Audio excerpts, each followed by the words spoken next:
e hoje nós estamos aqui com uma entrevista exclusiva com o presidente do STF, o ministro Edson Fachin. Ministro, obrigada pela sua participação, obrigada pela sua entrevista, pelo seu tempo com a gente.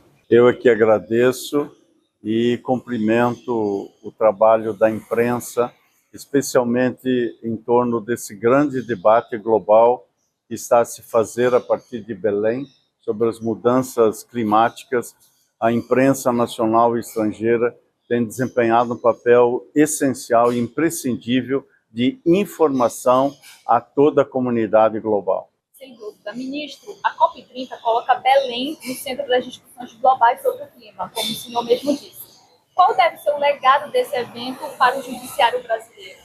De que forma o Supremo pode fortalecer a justiça climática e garantir a efetividade das decisões, relacionadas à produção da Amazônia e aos direitos de populações tradicionais? Creio que há duas perspectivas, pelo menos, que se colocam a partir da COP30. A primeira é uma perspectiva interna do Poder Judiciário brasileiro e, por via de consequência, do Supremo Tribunal Federal, que é a de fomentar um conjunto de práticas e comportamentos institucionais que visam prestigiar os predicados da sustentabilidade, adotando práticas como a descarbonização, a utilização de energia limpa, a mudança de hábitos em relação à reciclagem de resíduos, tudo isso que diz respeito a uma gestão sustentável interna no Poder Judiciário. Por outro lado, há uma dimensão, por assim dizer, externa, que é a prestação jurisdicional, ou seja, decisões sobre questões ambientais importantes, quer sejam questões cíveis, quer sejam questões criminais. No plano das ações de natureza civil, se colocam aquele conjunto de medidas que podem se visualizar naquele tripé da precaução, da prevenção ou da reparação.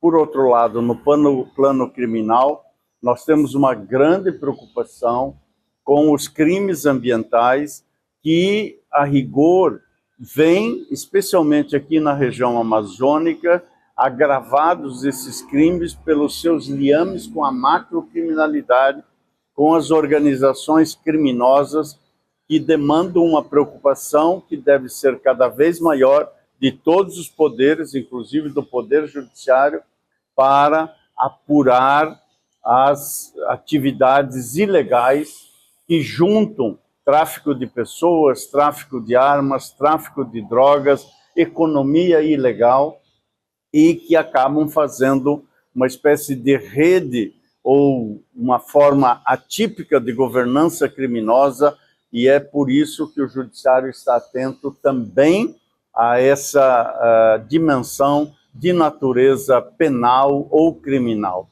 São os dois aspectos que daqui extraímos como necessidades pragmáticas de uma atuação mais forte do próprio Judiciário.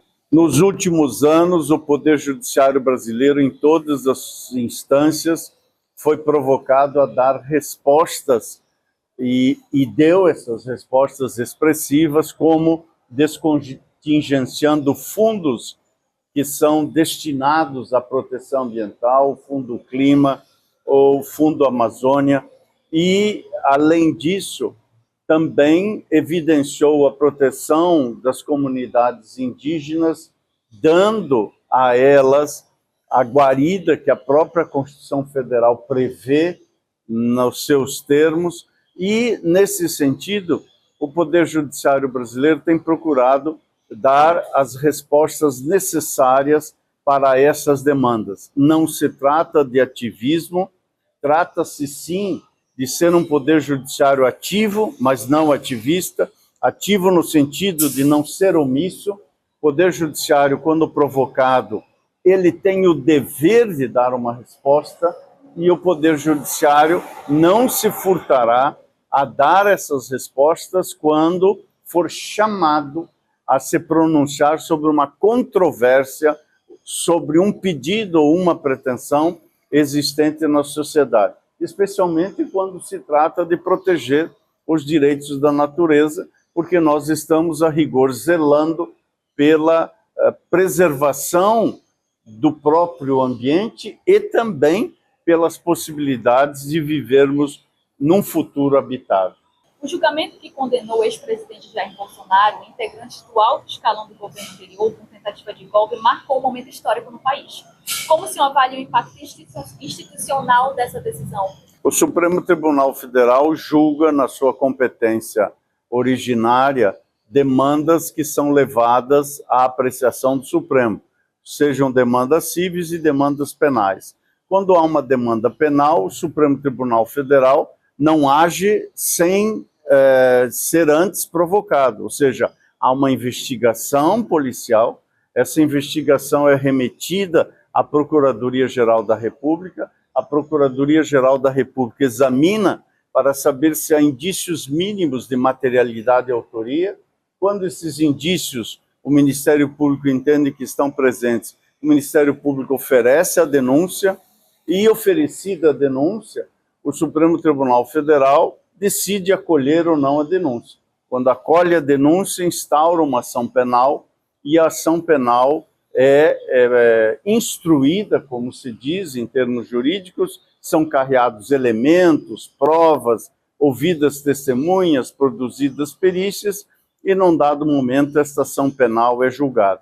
Portanto, seja a ação penal por você mencionada, seja qualquer outra ação penal, esse é o caminho que trilha o Supremo Tribunal Federal nessa matéria. O Estado de Direito Democrático é o Estado escolhido pela Constituição Brasileira de 1988 e que corresponde, portanto, à base do sentido da legalidade constitucional. Essa própria Constituição estabeleceu expressamente que o Supremo Tribunal Federal é o guardião da Constituição e, portanto, o Supremo é o guardião do Estado de Direito Democrático.